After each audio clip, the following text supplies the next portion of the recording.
नमस्कार साथियों, आप सभी का लोधाजी क्लासेस के बीए प्लेटफॉर्म पर एक बार फिर से बहुत बहुत स्वागत है। दोस्तों, बीए सेकेंड ईयर के अंतर्गत समष्टि अर्थशास्त्र मैक्रो इकोनॉमी दोस्तों, इस पर आज हम डिस्कस करते हुए आज एक और नया सेशन नया टॉपिक लेकर आए हैं, जिसमें हम बात करेंगे दोस्तों तरलता पसंदगी सिद्धांत, है ना। तो तरलता पसंदगी सिद्धांत जितना थोड़ा सा अजीब सा लग रहा है ना, उतना ही बहुत ही इंटरेस्टिंग टॉपिक है ये। तो दोस्तों, ये ब्याज का जो तरलता पसंदगी सिद्धांत दिया है प्रोफेसर किन साहब ने, इसको आज पूरे व्यवहारिक रूप से चित्र के माध्यम से, अर्थात की तालिका के माध्यम से, सारणी के माध्यम से और चित्र के माध्यम से समझने का प्रयास करेंगे पूरे व्यवहारिक रूप से, है ना। पूरे व्यवहारिक रूप से इसको समझेंगे, जिससे कि कोई भी डाउट आपका इस टॉपिक को लेकर के अब ना बचे। अच्छा, लेक्चर स्टार्ट करें उससे पहले जो नए स्टूडेंट है, जो नए दोस्त है, उनको बता दूं मैं दोस्तों, इस चैनल पर, हमारे इस प्लेटफॉर्म पर जो है बीए फर्स्ट, सेकंड और थर्ड ईयर तीनों ही के सभी सब्जेक्ट, यहां तक कि अभी हम पॉलिटिकल साइंस को बीए फर्स्ट, सेकंड और थर्ड ईयर तीनों में कंप्लीट कर चुके हैं ना, कंप्लीट हो चुकी है पॉलिटिकल साइंस। अगर आपको नहीं मिल रहे हैं तो प्लेलिस्ट में जाइएगा, चैनल पर क्लिक कीजिए, प्लेलिस्ट में जाइए, प्लेलिस्ट पर आपको जो है सभी जो अलग अलग सब्जेक्ट की प्लेलिस्ट आपको देखने को मिल जाएगी। वहां से आप अपने सब्जेक्ट का अध्ययन निरंतर रूप से टॉपिक वाइज टॉपिक कर सकते हैं, ठीक है ना। और सभी के नोट्स आपको वीडियो के डिस्क्रिप्शन में ही मिल जाएंगे। जहां डिस्क्रिप्शन ओपन करेंगे वहां आपको नोट्स की लिंक मिल जाएगी, जिसे आप आसानी से डाउनलोड कर सकते हैं। चलिए शुरू करते हैं, सेशन को शुरू करते हैं। ओके फ्रेंड्स, डायरेक्टली मूव करेंगे सेशन पर ही। जैसा कि आप सभी जानते हैं दोस्तों, देखिए थर्ड यूनिट का थर्ड टॉपिक, माफ कीजिएगा, सेकंड टॉपिक आज होने जा रहा है ना। फर्स्ट टॉपिक, थर्ड यूनिट का फर्स्ट टॉपिक हम क्लियर कल वाले सेशन में कर चुके थे, विनियोग फलन वगैरह, ठीक है ना। और आज बात करेंगे किन्स के तरलता पसंदगी सिद्धांत पर। आइए तो देख लेते हैं जरा आज हमें पढ़ना क्या क्या है। आज विशेष रूप से हमें क्या क्या देखने को मिलेगा। सबसे पहले तो हम समझेंगे ब्याज का तरलता पसंदगी सिद्धांत एक्चुअल में क्या होता है, विद पिक्चर या जो चित्र है, चित्र के माध्यम से भी, और पूरे व्यवहारिक रूप से जितना भी हो सकेगा उतना व्यवहारिक बनाने का भी इसको प्रयास करेंगे। इसके बाद सेकंड में समझेंगे हम कि मुद्रा के लिए मांग या तरलता पसंदगी ये क्या होती है, मुद्रा का मांग वाला पक्ष क्या है और मुद्रा की पूर्ति वाला पक्ष क्या है। तो दोनों को हम बेहतरीन तरीके से समझने का, पूरा व्यवहारिक रूप से समझने का प्रयास करेंगे। उसके बाद में हम साथ में इसकी आलोचना भी देखेंगे एग्जाम के दृष्टिकोण से। क्लियर है? चलिए एक एक करके इनको समझना प्रारंभ करते हैं दोस्तों। तो आज के इस टॉपिक से संबंधित प्रश्न है जो कि आपके अध्ययन को और इफेक्टिव बना देगा और आपको यह समझने में आपकी सहायता करेगा कि इस टॉपिक से किस किस प्रकार के प्रश्न बन सकते थे। तो ये प्रश्न आपके सामने है। चलिए अब टॉपिक पर मूव करते हैं दोस्तों। सबसे पहले हम बात करेंगे ब्याज के तरलता पसंदगी सिद्धांत को। अच्छा, ये जो तरलता पसंदगी सिद्धांत, ये क्या मतलब है, इस तरलता पसंदगी का मतलब क्या है, सबसे पहले तो ये समझ आ जाए ना, तो शायद आज का अध्ययन थोड़ा सा हमारे लिए इजी हो जाएगा। ये तरलता पसंदगी सिद्धांत तो चलिए समझ आता है, बट ये जो तरलता पसंदगी शब्द है, इसका मतलब क्या हुआ। तो मेरे प्यारे दोस्तों, तरलता पसंदगी का मतलब हुआ कि जब लोग मुद्रा को तरल रूप में रखना पसंद करते हो, मतलब समझिए कि वो समय जब लोग मुद्रा को तरल रूप में रखना पसंद करते हो। अब तरल रूप, मुद्रा के का तरल रूप कौन कौन सा हो सकता है। तरल रूप मतलब ये जिसमें अत्यधिक आसानी से मुद्रा को खर्च किया जा सके। अब समझ लीजिए, मान लेते हैं कि आपके पास में आपने अपनी मुद्रा को इन्वेस्टमेंट कर दिया शेयर मार्केट में पैसा लगा दिया, या फिर ऐसा मान लेते हैं कि आपने प्रॉपर्टी खरीद ली, एक लैंड, एक जमीन ले ली आपने, ठीक है ना। अब अचानक से आपको 1 करोड़ रुपए की आवश्यकता आन पड़ती है, ठीक है ना। और आपने जो है उस 1 करोड़ रुपए जो आपके पास थे उसकी एक लैंड खरीद के रखी हुई थी। तो क्या आप उस लैंड को हैंड टू हैंड सेल करके और हैंड टू हैंड उस पैसे का इस्तेमाल कर सकते हैं? तो आप बोलेंगे नहीं। लेकिन अगर वो 1 करोड़ रुपए अगर आपके पास नगद राशि के रूप में है, या फिर बैंक में जमा है, या फिर आपके पास उसके बदले का सोना है, उतने 1 करोड़ रुपए का आपने सोने में इन्वेस्ट कर रखा है, सोना है आपके पास, तो ये जो तीनों फॉर्म मैंने आपको बताई, नगद मुद्रा, बैंक में जमा, या उसको हम क्रेडिट कार्ड भी बोल सकते हैं, या उसके अलावा जो है सोना, तो ये तीनों जो फॉर्म है मुद्रा के, ये तरल कहलाएंगे। इसमें सबसे ज्यादा जो तरल फॉर्म होगा मुद्रा का वो नगद मुद्रा वाला होगा, उससे कम होगा बैंक में जमा वाला, जिसको हम आसानी से एटीएम कार्ड के माध्यम से निकाल करके खर्च कर सकते हैं। और उससे थोड़ा सा जो और आगे का जो फॉर्म आएगा, थोड़ा कम तरल जो होगा वो होगा सोने के फॉर्म में। क्लियर हो पा रहा ना?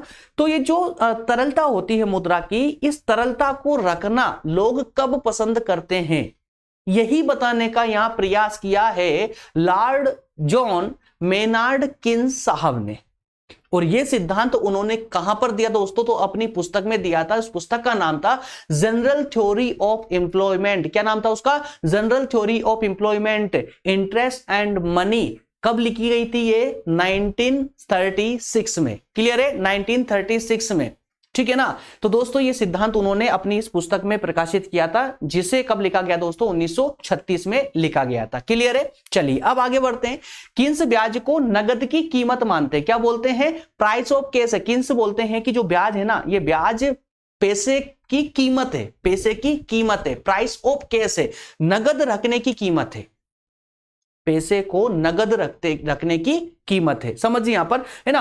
और किसी समय विशेष के लिए तरलता के परित्याग का पुरस्कार है। क्या बोला उन्होंने? देखिए ब्याज को क्या बोला उन्होंने कि ये जो पैसा है, जो मुद्रा है, मुद्रा की नगद मात्रा की कीमत है, नगद मात्रा की कीमत है।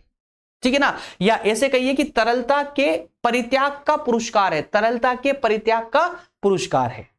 जो उसके पास तरल फॉर्म थी, नगद मुद्रा थी, उस नगद मुद्रा कहिए, है ना? तो इस नगद मुद्रा को जब वो किसी को देता है, तो उस देने के बदले उसको जो प्राप्त होता है, क्योंकि जैसे उसने अपने नगद मुद्रा किसी व्यक्ति को देगा तो क्या करेगा वो? उसके पास जो तरल फॉर्म में जो मुद्रा थी उसका परित्याग करेगा। और फिर लेने वाला व्यक्ति चाहे वो कहीं भी इन्वेस्ट करे उस पैसे को, लेकिन उसके बदले उसको क्या मिलेगा? ब्याज मिलेगा। तो ब्याज क्या है? नगद मुद्रा का पुरस्कार है, या नगद मुद्रा की कीमत है ना? ये किन्स ने कहने का प्रयास किया। डोंट वरी, ये सिद्धांत पूरा धीरे धीरे, है ना, पूरा समझ आने वाला है। दिल में आए या ना आए, दिमाग में 100% आने वाला है ना? तो समझिए यहां पर ये सिद्धांत पूरा आएगा, डोंट वरी। अच्छा, सिद्धांत स्टार्ट हो उससे पहले ही सिस्टम ने परेशान करना चालू कर दिया। बहुत अच्छी बात है।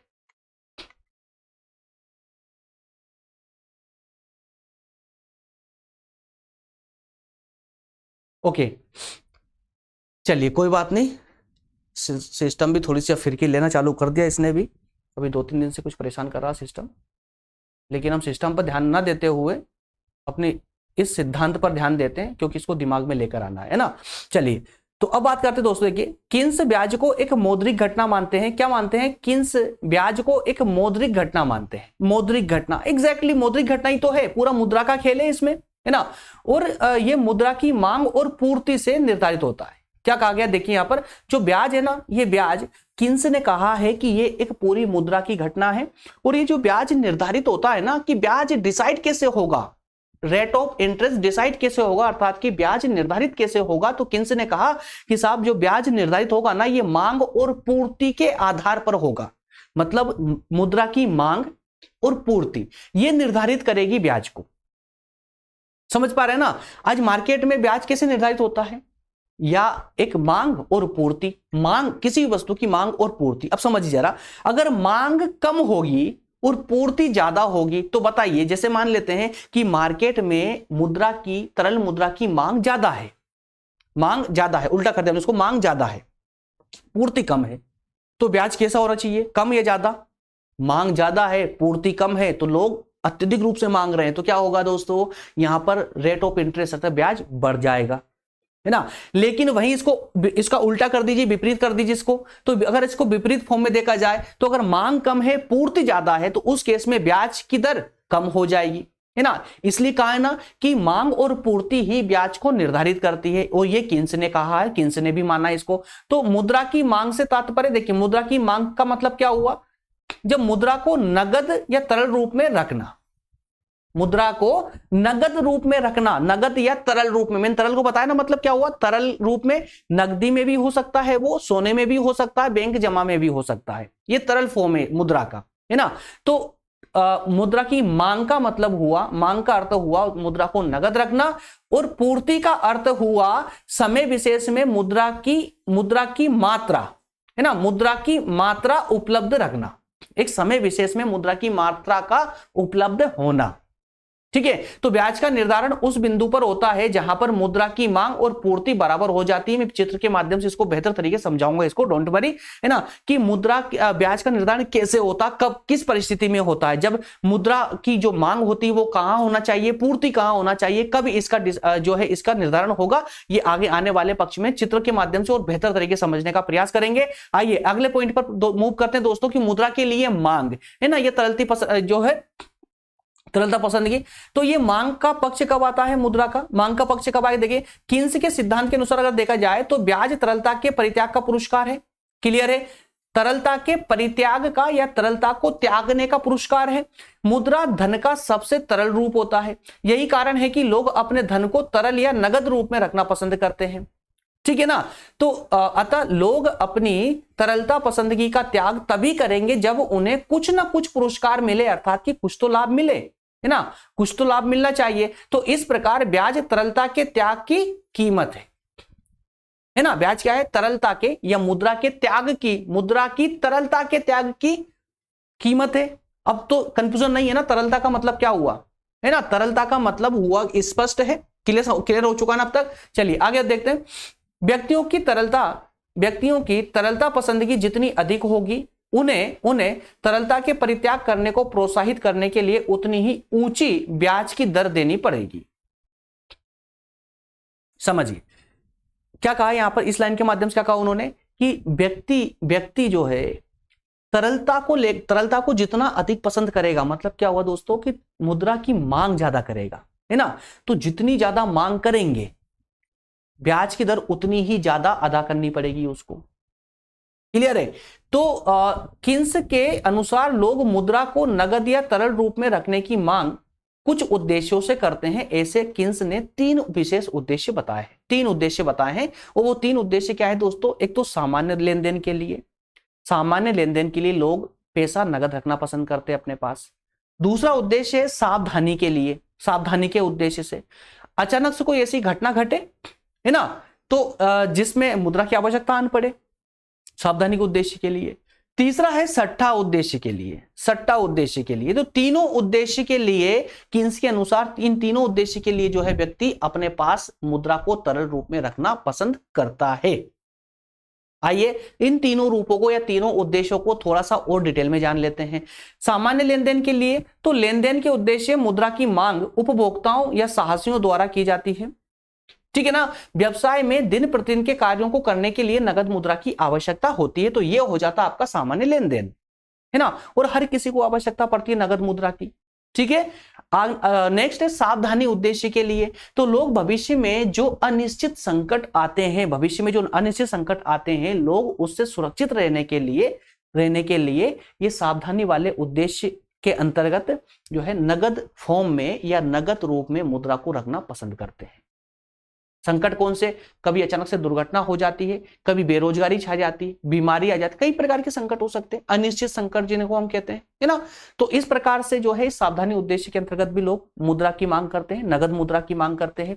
तीसरा उद्देश्य सट्टा उद्देश्य।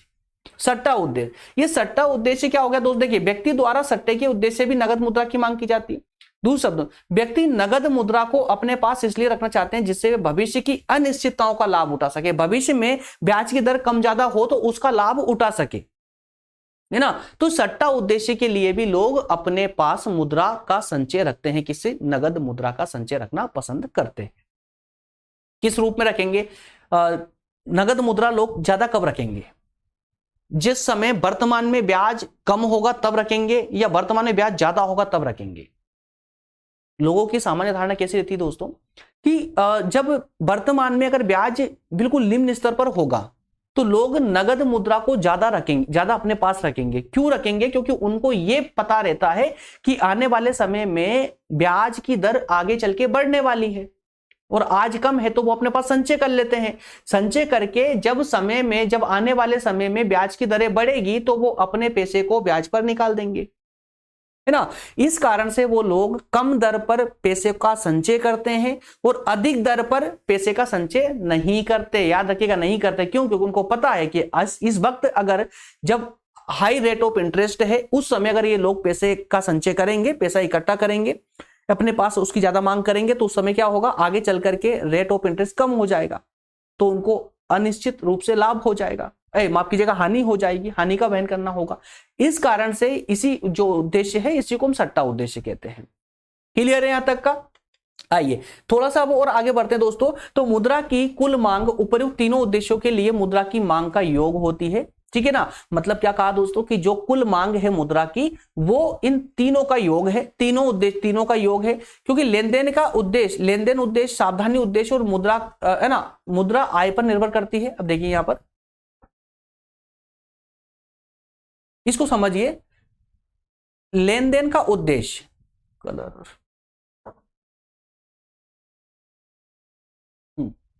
लेन देन उद्देश्य और सावधानी उद्देश्य, जो ये दो उद्देश्य है, सामान्य उद्देश्य जो है दोनों, ये मुद्रा की आय पर निर्भर करती है ना। इसलिए कीन्स ने इन दोनों उद्देश्यों को मिलाकर नगद मुद्रा की मांग को L1 बोला है, L1 के द्वारा व्यक्त किया है। सट्टे के उद्देश्य मुद्रा की मांग को L2 के द्वारा व्यक्त किया है। इस प्रकार कुल अगर हम मुद्रा की बात करें तो कुल मुद्रा क्या है हमारे पास, L है, कुल मुद्रा क्या है, L है ना।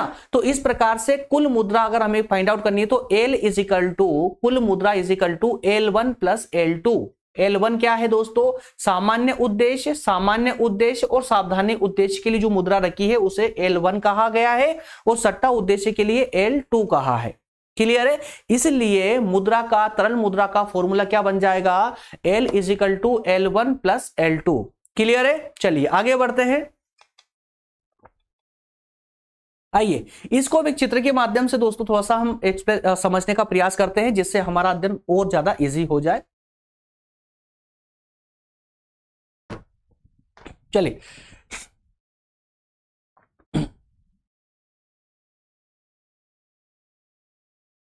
हम्म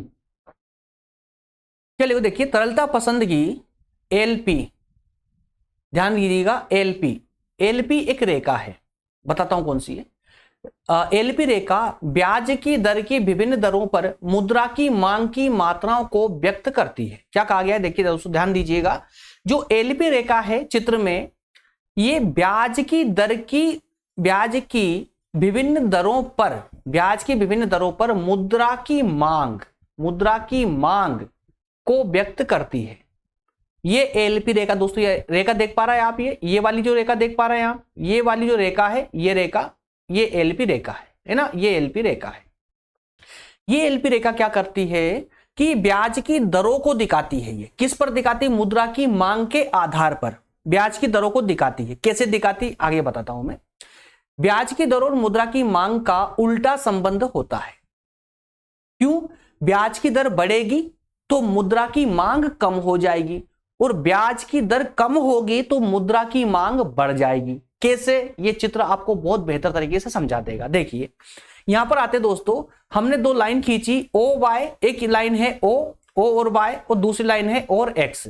तो इस वाले पक्ष को हमने ब्याज की दर रखा, ब्याज की रेट ऑफ इंटरेस्ट है ना। तो ब्याज की दर वाली लाइन है ओ वाई, इसको ध्यान दीजिएगा, ओ वाई क्या है, ब्याज की दर वाली लाइन है, और ये जो ओ एक्स है ये लाइन है आपकी मुद्रा की, मुद्रा की मांग, मुद्रा की मांग या मुद्रा की मात्रा मान लीजिए, ठीक है ना। अब यहां पर हम एक लाइन लेते हैं एलपी लाइन, जिसे हमने क्या कहा दोस्तों, एलपी लाइन, जिसे जो ब्याज को दर्शाती है, तरलता, लोगों की तरलता पसंदगी को दर्शाती है।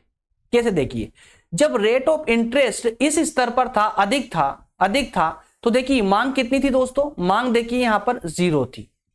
मतलब क्या हुआ इसका, कि जब रेट ऑफ इंटरेस्ट बहुत ज्यादा था, अपने हाई लेवल पर था, तो मांग कुछ भी नहीं थी, 0 मांग थी यहां पर। ये देखिए मांग 0 थी यहां पर, है ना।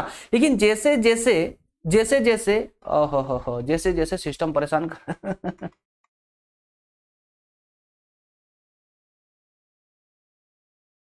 माफ करना दोस्तों, सिस्टम सिस्टम सिस्टम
सॉरी यार, ये आज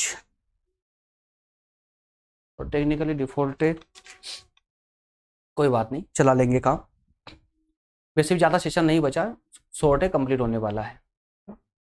आइए तो देखिए, अब यहां पर थे दोस्तों, देखिए अब जैसे जैसे जो रेट ऑफ इंटरेस्ट था, जो ब्याज की दर थी, वो जब हाई थी तो मांग बिल्कुल जीरो थी। लेकिन जैसे जैसे देखिए यहां पर ब्याज की दर कम होती गई, नीचे गिर रही है ना, नीचे गिर रही है। जैसे जैसे ब्याज की दर नीचे गिरती जाती है, वैसे वैसे देखिए मांग बढ़ती जाती है, ये मांग की रेट बढ़ रही, मांग बढ़ रही है, ठीक है ना। अब यहां पर आकर के देखिए, यहां पर रेट ऑफ इंटरेस्ट बिल्कुल कम हो चुका है, कितना 2% हो चुका है, ये 2% रेट ऑफ इंटरेस्ट हो चुका है। तो ये जब 2% रेट ऑफ इंटरेस्ट हो चुका है, तो यहां पर अब देखिए मांग समानांतर रूप से चल रही है, मांग समानांतर रूप से चल रही है, ठीक है ना। तो इसी को दोस्तों यहां पर जो समानांतर रूप से जो मांग चलती है, इसी को किन्स ने लिक्विडिटी ट्रैप कहा है, तरलता जाल कहा है, इसको क्या कहा, तरलता का जाल कहा है। यहां पर एक बात और याद रखिएगा, इस पूरे सिद्धांत में मुद्रा की पूर्ति, मुद्रा की मांग कौन करती, जनता करती, लेकिन मुद्रा की पूर्ति जनता नहीं करती है, बल्कि मुद्रा की पूर्ति सरकार करती है, हमारी केंद्रीय बैंक करती है। तो केंद्रीय बैंक के द्वारा मुद्रा की पूर्ति किए जाने के कारण यहां पूर्ति जो है ना कम ज्यादा नहीं होगी, पूर्ति समानांतर रहेगी, एक जैसे रहेगी। जैसे देखिए ये एम वक्र के माध्यम से, एम वाली लाइन के माध्यम से पूर्ति को दर्शाया गया है, ये ऊपर नीचे नहीं होगी, पूर्ति ऊपर नीचे नहीं होगी, याद रखिएगा, पूर्ति ऊपर नीचे नहीं होगी।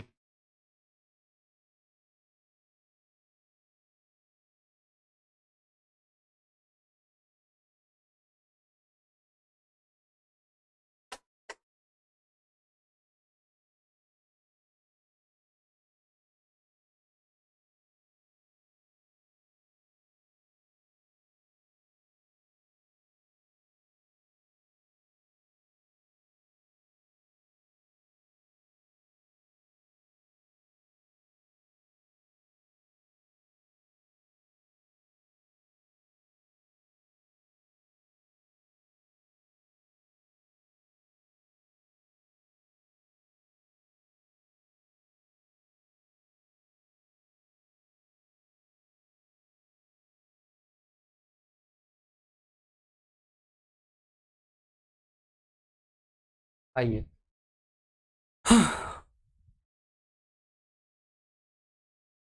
तो देखिए दोस्तों, तरलता पसंदगी वाले इस पूरे सिद्धांत में मुद्रा की पूर्ति कौन करता है, मुद्रा की पूर्ति कौन करता है दोस्तों, तो सरकार करती है, सरकार मुद्रा की पूर्ति करती है। इस कारण से इस पूरे जितना भी ये पूरा जो सिद्धांत है, इसमें मुद्रा की पूर्ति, बाजार में मुद्रा की पूर्ति एक जैसी रहेगी, ठीक है ना।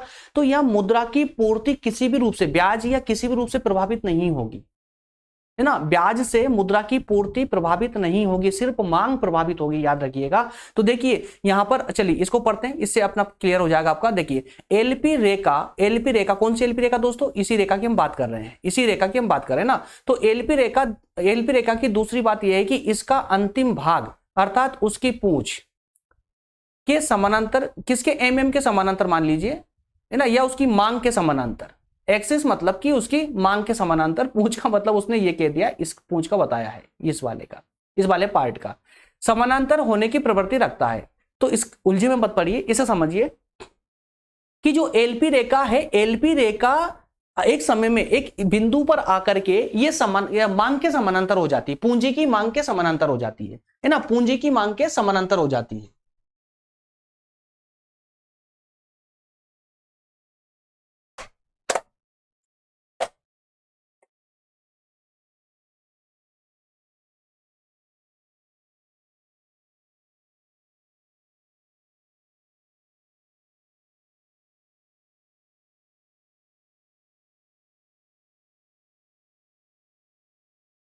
अब तो कुछ ज्यादा ही हो गया यार, एक बार जो लिंक टूटती ना दोस्तों, तो बीच में फिर क्या उसको लिंक वापस बना पाना बहुत मुश्किल हो जाता है यार, कॉन्सेंट्रेशन पूरा टूट जाता है। चलिए कोई नहीं, लेक्चर को जैसे जैसे कंप्लीट करना ही होगा दोस्तों, क्योंकि काफी लंबा लेक्चर हो चुका है और अब वापस से स्टार्ट तो कर नहीं सकते, है ना। तो देखिए फिर से रिपीट कर लेते, कोई दिक्कत नहीं है, थोड़ा सा मैं एडजस्ट कर रहा हूँ, थोड़ा सा प्लीज आप लोग भी एडजस्ट कीजिए, है ना, टॉपिक पूरा समझना ही पड़ेगा इसको। तो एलपी रेखा की दूसरी बात क्या है कि इसका अंतिम भाग अर्थात उसकी पूंछ जो है, ये छोड़िए, इसको समानांतर रहती है। यदि ब्याज की दर न्यूनतम सीमा 2% पर हो, तो लोग अपनी सस्ती मुद्रा को तरल रूप में रखना पसंद करेंगे। कम है ना, कम मात्रा होगी तो मतलब रेट ऑफ इंटरेस्ट कम होगा, ब्याज की दर कम होगी तो तरल रूप में रखना ज्यादा पसंद करेंगे, है ना। उसको उधार नहीं देंगे, क्योंकि अगर उधार देते भी है वो लोग तो उनको जो ब्याज मिलेगा बहुत कम मात्रा में मिलेगा, मतलब कहें कि रिस्क के बराबर मान नहीं मिलने वाला है ना। तो उसके आधार पर है ना उसने क्या कहा है, इसको उधार बंदी कहा है। जब लोग उधार देना बंद कर दे तो उसको उधार बंदी कहा है किन्स ने। और इसी को तरलता जाल कहा है। तरलता जाल कौन सा, देखिए बताया था मैंने आपको, ये तरलता जाल कहा है। तो यदि ब्याज की दर बहुत कम हो तो लोग यही सोचते हैं कि उधार देने में जोखिम की तुलना में उसको जो ब्याज मिलेगा वो बहुत कम होगा, अतः समस्त मुद्रा को तरल या नगद रूप में ही रखना श्रेयस्कर मतलब अच्छा होगा। इसे किन्स ने तरलता जाल कहा है, तरलता का जाल कहा है। ठीक है, अब दोस्तों इसको थोड़ा सा ना एक श्रेणी के, एक टेबल के सारणी के माध्यम से भी समझेंगे। इसको सारणी के माध्यम से भी अभी कंप्लीट नहीं हुआ, डोंट वरी, अभी 2 स्लाइड ऐसी बाकी है जिसमें आपको ये सिद्धांत पूरा कंप्लीट होने वाला है। थोड़ा सा ना यार मूड खराब कर दिया इस सिस्टम ने एक्चुअली में जिस फ्लो में क्लास चल रही थी वो फ्लो ये तोड़ चुका है, 3-4 बार ये प्रॉब्लम दे चुका है, वो संभवतः आगे भी देने वाला है, इसलिए थोड़ा सा ना दिमाग भी भटक चुका है। लेकिन फिर भी जैसे जैसे इसको कंप्लीट करते हैं समझ आएगा, डोंट वरी, समझ पूरा आएगा, कोशिश में पूरी करूंगा।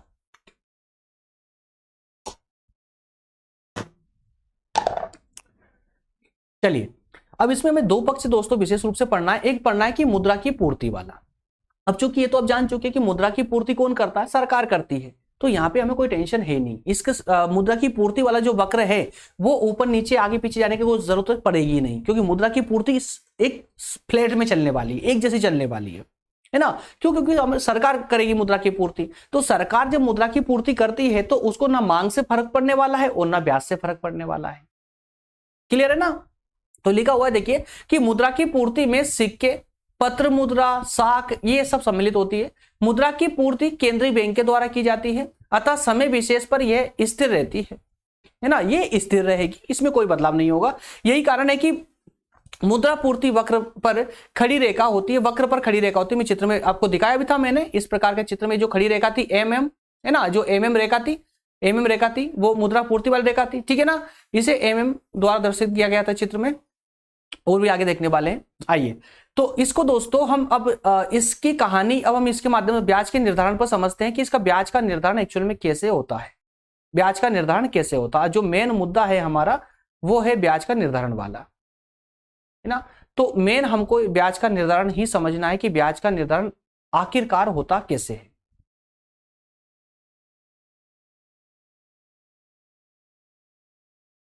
चलिए, ब्याज का निर्धारण, determination of interest, determination of interest. देखिए इस सिद्धांत के अनुसार ब्याज की दर उस बिंदु पर, पॉइंट याद रखिएगा, उस बिंदु पर निर्धारित होगी जहां पर मुद्रा की मांग और मुद्रा की पूर्ति क्या हो दोस्तों, बराबर हो। मुद्रा की मांग और मुद्रा की पूर्ति बराबर हो। ध्यान दीजिएगा, ब्याज का निर्धारण किस बिंदु पर होगा, जहां पर मांग और पूर्ति किसकी, मुद्रा की, कैसी होना चाहिए, बराबर होना चाहिए, ठीक है ना। अब एक नजर आप जो है इस सारणी पर डालिए, इस सारणी पर डालिए।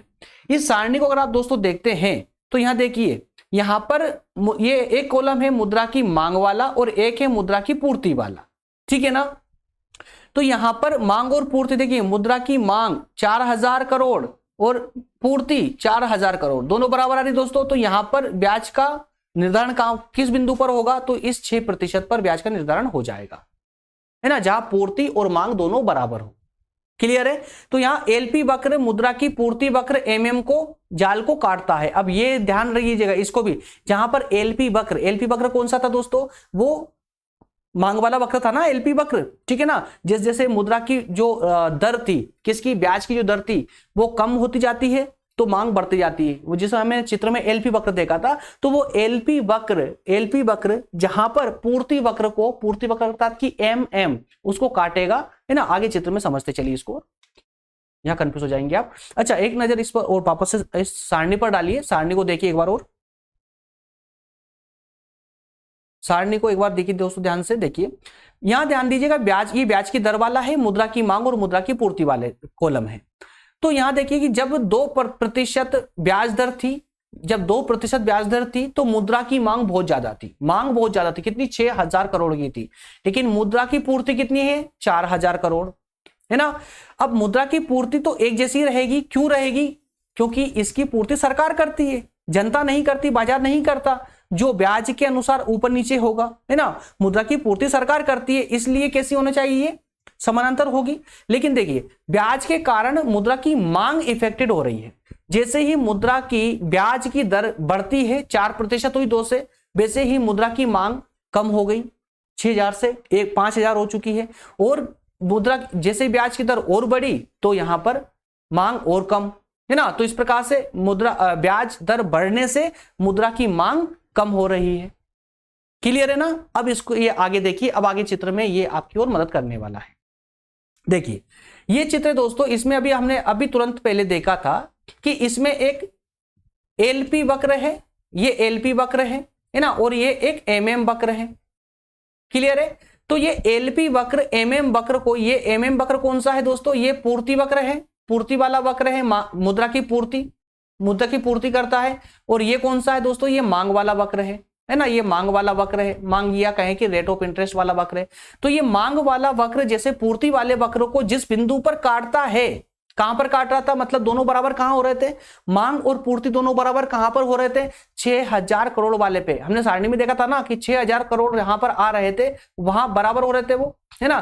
तो जहां पर ये बराबर होंगे वहीं पर ही ये ब्याज की दर फिक्स हो जाएगी, ब्याज की दर निर्धारित हो जाएगी, मतलब 6% ब्याज की दर पर ये निर्धारित होता है। आपने इस टेबल में देखा था, देखिए 6% पर, ये 6% पर, ठीक है ना, 6% पर दोनों बराबर थे। और उसी चीज को जब हम चित्र में देख रहे हैं दोस्तों, तो चित्र में भी जो है 6% पर निर्धारित होता है। यहां तक का क्लियर है।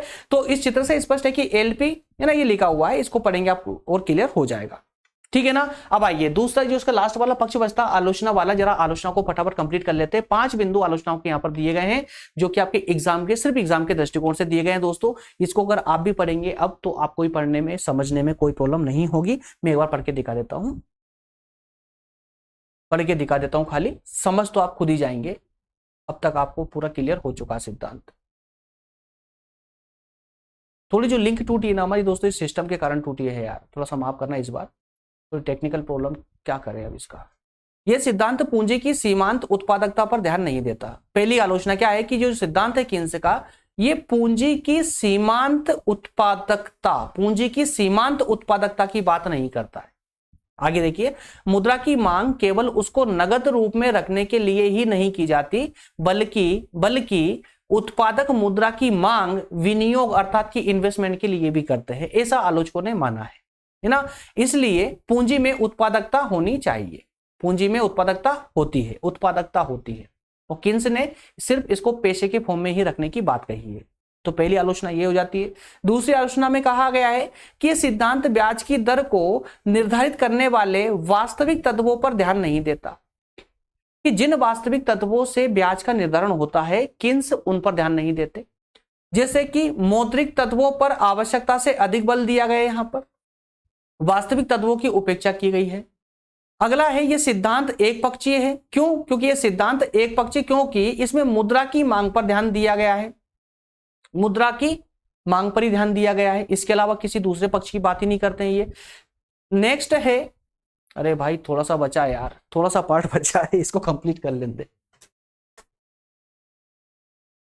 आई थिंक हो जाए भाई, हो जा।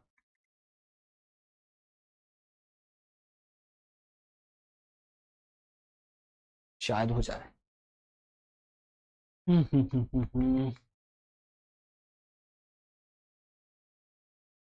चलिए, इस सिद्धांत के अनुसार ब्याज की दर, नेक्स्ट है यह सिद्धांत केवल, चल छोड़िए यार, इसको पढ़ लीजिएगा आप लोग, है ना, क्लियर हो जाएगा। ये 5 बिंदु मात्र है, इसके बाद कुछ भी नहीं है, और सेशन यही कंप्लीट हो जाता है। जैसे तैसे कंप्लीट कर लिया है, बाकी कोशिश करेंगे अब इसको थोड़ा सा, है ना। जो अगला सेशन दोस्तों होगा वो होगा साम्य निर्धारण पर, आईएम और एलएम वक्र पर। तो इस आईएस और एलएम वक्र को भी थोड़ा सा विस्तार से अच्छे समझने का प्रयास करेंगे। उम्मीद यही करता हूं कि आप लोगों को अच्छे से सेशन समझ आए, लेकिन दोस्तों कभी कभी कुछ प्रॉब्लम में खड़ी हो जाती, जैसे कि आज ये टेक्निकल प्रॉब्लम में ने परेशान कर दिया। अब ऐसी परिस्थिति में सेशन को अच्छे से समझाना थोड़ा सा मुश्किल सा हो जाता है, लेकिन फिर भी प्रयास मेरे द्वारा निरंतर रूप से बना है आप लोगों के लिए। मिलेंगे अगले सेशन में दोस्तों, तब तक आप सभी का बहुत बहुत धन्यवाद, थैंक यू एंड तक बने रहने के लिए।